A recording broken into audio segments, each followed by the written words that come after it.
মাটির পাতিলের ব্যবহার পৃথিবীর সৃষ্টির পর থেকে চলে এসেছে, কিন্তু এই পাতিলের ব্যবহার দিন দিন বিলীন হয়ে যাচ্ছে। চীনামাটি, মেলামাইন, স্টিলের ব্যবহার, প্লাস্টিকের ব্যবহার দিন দিন যত বাড়ছে, মাটির পাতিলের ব্যবহার তত দিন দিন কমে যাচ্ছে।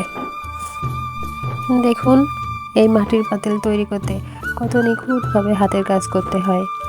প্রথমে একটা বড় চাকা ঘুরিয়ে সেটাকে একটা গতি করে তারপর মাটি ছেনে বসিয়ে এই কুমাররা নিপুণ হাতের কাজ করে যায়।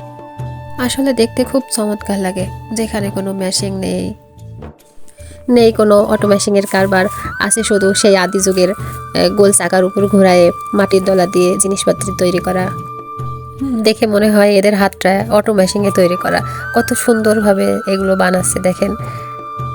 সারাদিন কাজ করে শত শত হাঁড়ি পাতিল তৈরি করে, তবে ভুল করে তাদের একটা পাতিলও নষ্ট হয় না।